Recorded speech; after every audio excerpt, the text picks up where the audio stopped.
Bonjour à tous et bienvenue dans votre nouvel épisode de Vivre en conscience.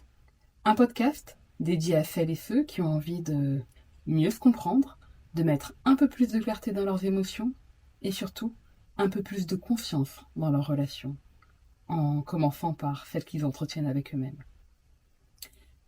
Je suis Dorine Codia, psychothérapeute, auteure et formatrice, et comme vous le savez, vous pouvez m'écrire sur Instagram pour que je réponde à vos éventuelles interrogations et que l'on réfléchisse ensemble à comment mettre plus de conscience dans ce que vous traversez. Et l'idée, ce n'est pas simplement d'y répondre, c'est qu'ensemble, on prenne le temps de comprendre ce qui se joue vraiment dans vos situations. Et surtout, comment y mettre plus de conscience. Parce que bien souvent, ce que vous vivez, vous n'êtes pas seul à le vivre. Et aujourd'hui, j'ai reçu un message de Linda qui, je pense, va parler à beaucoup de parents et même à beaucoup de couples. Je vais vous le faire écouter. Bonjour. Alors moi, j'ai une petite question concernant mon couple, surtout sur un sujet qui nous met souvent en tension. Et d'ailleurs, là, au moment où je vous pose la question, ça a été le cas ce matin.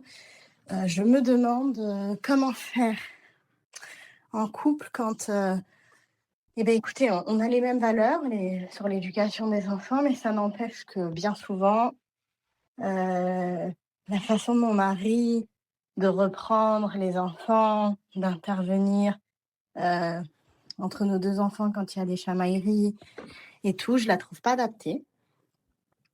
Je la trouve pas adaptée parce que des fois, il part dans les tours alors que vraiment il n'y avait pas l'utilité, parce que, il met pas de nuance dans leur chamaillerie, donc c'est toujours, un qui est en tort et pas l'autre. Voilà. Parce que je trouve qu'il crée un peu d'injustice parce que, voilà, ça vient des 2 souvent, et que, en tout cas, il y a quelque chose à en dire aux 2 quand ça passe à ce stade-là.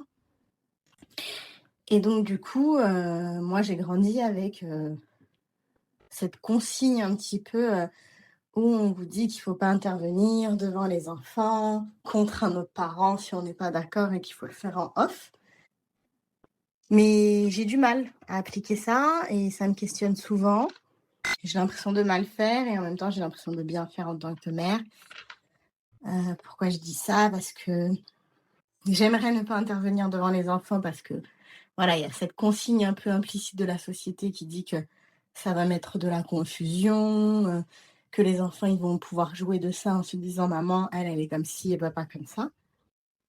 Mais d'un autre côté, je vous avoue que quand je vois mon mari agir comme ça, en fait, la maman, alors protectrice, pas que protectrice, mais la maman en moi, elle est obligée d'intervenir si elle est pas d'accord avec quelque chose qui se passe, heu et avec mes enfants.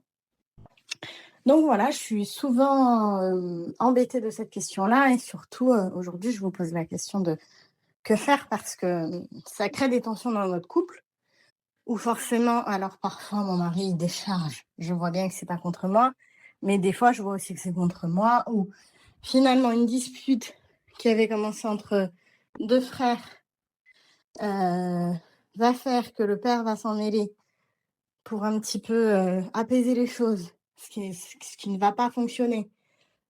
Et ensuite, moi, je vais m'en mêler. Et donc, ça va rajouter de la tension. Et finalement, ça passe à une tension familiale. Et donc, régulièrement, le matin, parce que ça arrive souvent le matin ou le week-end, tout le monde part un peu dans son coin, au travail, à l'école, en tension, parce que c'est encore un petit peu éclaté à la maison.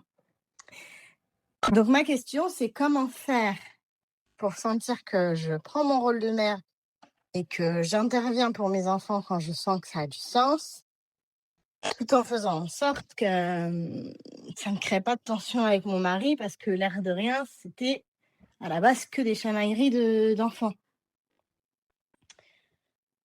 Je ne sais pas si j'ai été claire, mais en tout cas, merci de prendre le temps de m'écouter, et si vous avez des petites pistes, des petits conseils, je suis preneuse. Merci, bonne journée. Merci Linda pour votre message. Je vais maintenant prendre le temps d'y répondre, mais j'aimerais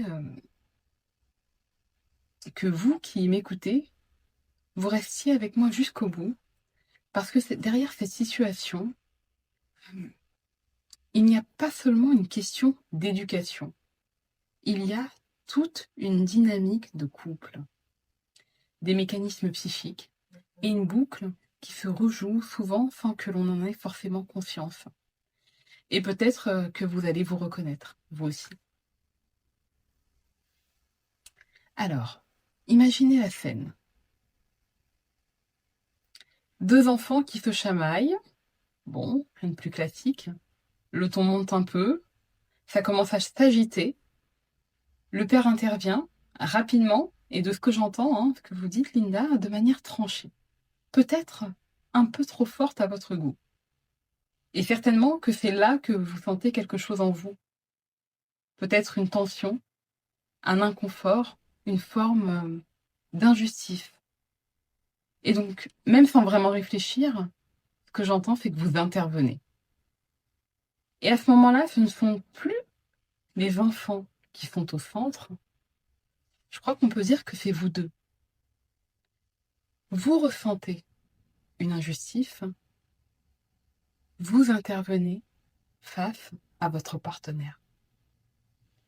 Là, on voit bien une triangulation, Linda. Ce que vous décrivez, ce n'est pas seulement un désaccord éducatif, c'est vraiment une triangulation.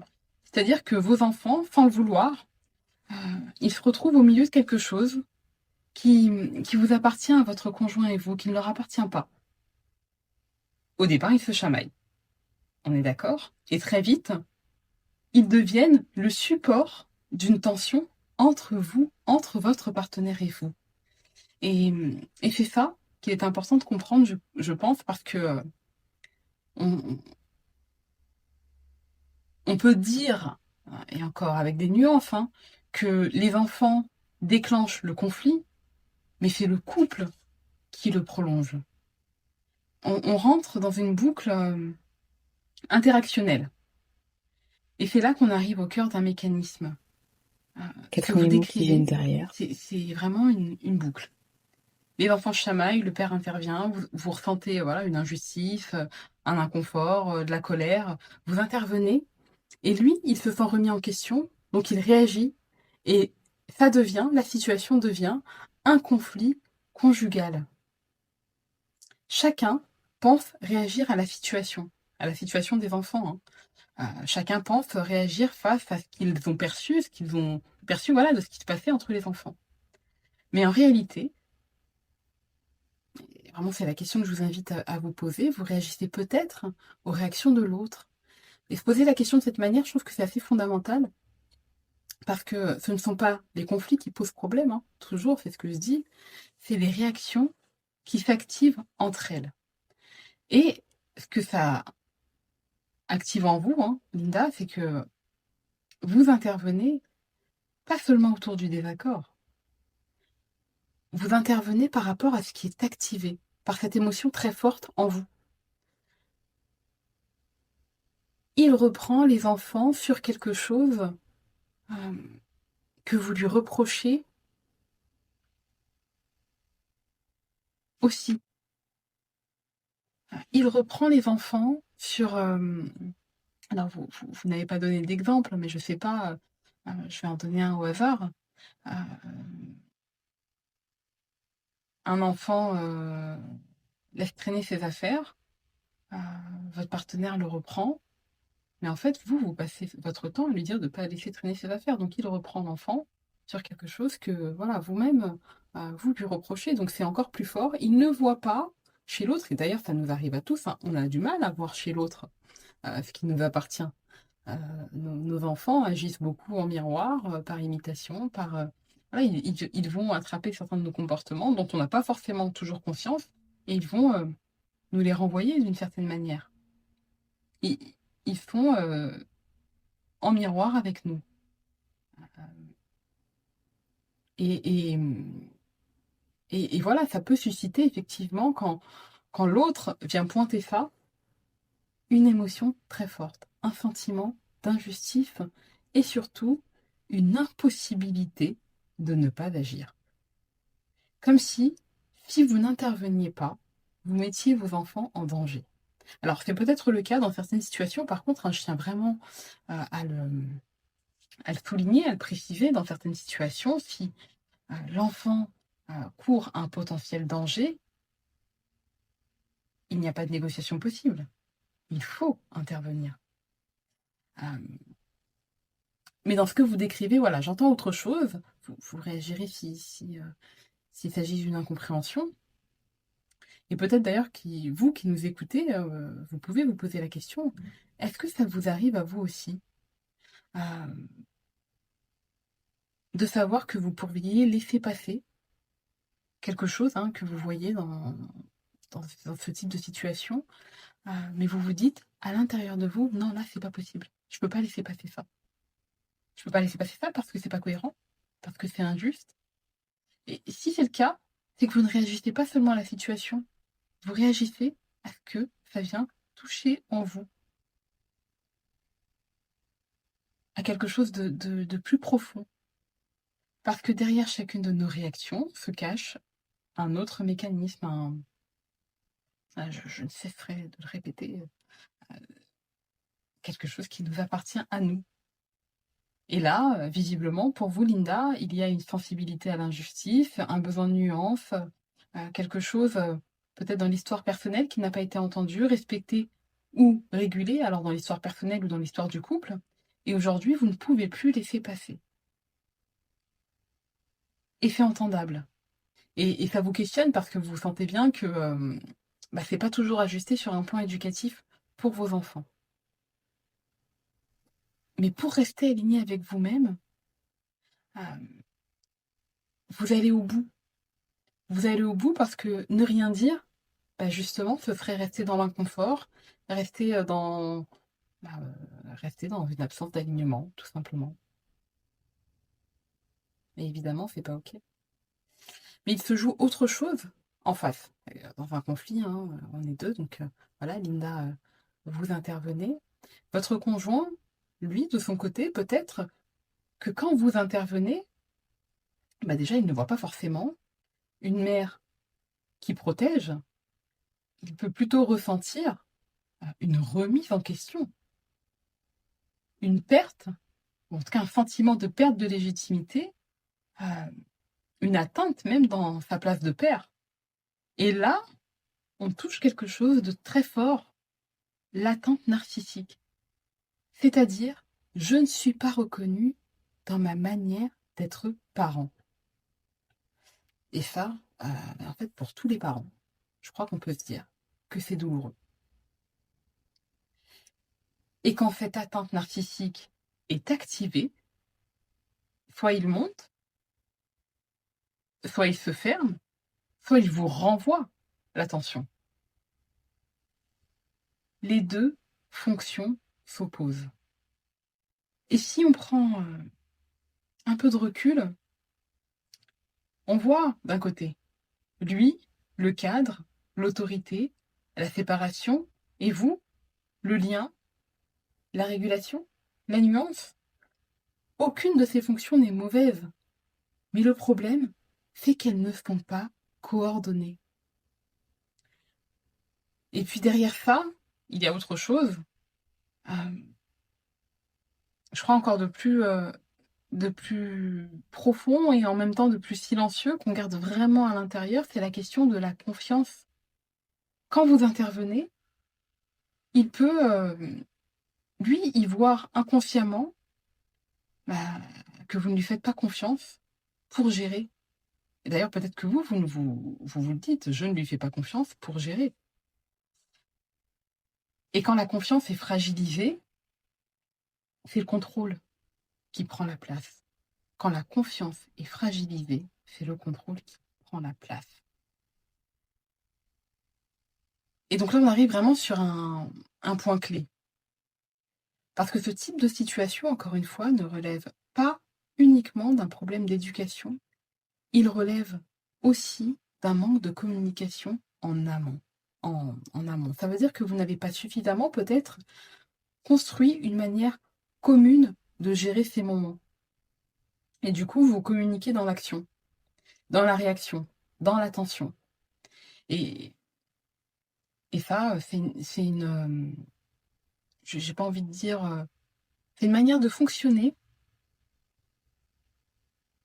que beaucoup de parents adoptent. J'ai pas envie de dire que c'est une erreur, mais peut-être qu'en fait, si, un petit peu. Parce que réagir, agir, communiquer dans l'action, c'est le pire moment pour communiquer, justement. On est pris dans le vif, on est pris dans l'attention, on est pris dans l'émotionnel, et donc c'est le pire moment pour parler de ce qui ne fonctionne pas ou de la manière dont on voudrait voir fonctionner certaines choses dans le foyer. Oui, le pire moment, c'est les moments de conflit. Donc là, qu'est-ce qu'on fait? Mon partenaire pose une règle avec laquelle je ne suis pas nécessairement en accord. Eh bien, il n'y a pas de règle, mais c'est plutôt une posture et un ajustement à trouver. De quelle place j'ai envie d'intervenir? Et pourquoi est-ce que j'ai envie d'intervenir? Est-ce que j'interviens de la place de maman, à savoir la maman qui a besoin de protéger son enfant, même si on pourrait se poser la question de la nécessité de protection face à l'autre parent? Là, c'est une autre question. Mais en tout cas, est-ce que là, j'interviens dans la position de maman, ou est-ce que j'interviens, ou c'est la femme, la partenaire, qui intervient parce que je fais un reproche à mon conjoint? Ça vient réveiller quelque chose. Je crois que les enfants ont le droit de savoir que les parents ne sont pas toujours d'accord l'un avec l'autre. Euh, et qu'il est important que l'on accepte, nous, en tant que parents, que nos enfants voient des désaccords. Je ne parle pas de disputes, de conflits, mais de désaccords. Parce que ce qui insécurise le désaccord, ce qui insécurise l'enfant, ce n'est pas tant le désaccord, c'est la tension qui va être contenue. Tout ce qu'on ne va pas dire, qu'on va garder, parce qu'il ne faut pas dire, il ne faut pas couper devant l'autre parent, cette tension contenue, l'enfant la ressent, et ça va, ou en tout cas ça risque de l'insécuriser. Donc, oui, on peut intervenir, mais de manière ajustée, de manière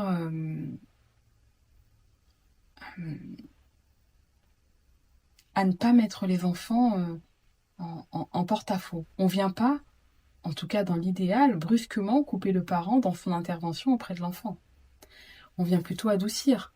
On vient calmer le jeu. Si on s'en sent émotionnellement capable et disponible. S'il n'y a pas cette disponibilité émotionnelle, il vaut mieux ne pas y aller. Donc je me pose la question, ok, là, comment je me sens? Là, qu'est-ce que ça me fait vivre? De quelle place est-ce que j'interviens? Est-ce que c'est la mère ou est-ce que c'est la partenaire? Si c'est la mère, ok, est-ce que j'ai la capacité, là, par rapport à mon émotion, de calmer le jeu?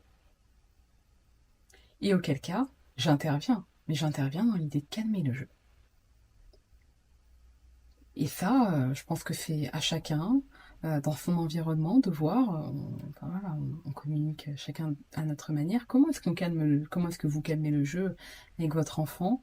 Vous connaissez votre enfant, vous savez comment apaiser les choses avec lui, en tout cas dans les grandes lignes, en théorie, sur le papier, et pareil pour votre partenaire. Donc comment là, je peux calmer le jeu? Est-ce que j'ai un outil pour apaiser le truc tout de suite? Et après, j'en reparle avec mon conjoint. Parce qu'il est important de reposer les choses. Poser un désaccord sur une manière de faire de l'autre parent, c'est pas ça qui est mauvais. Encore une fois, ce n'est pas le problème. C'est la tension contenue le problème.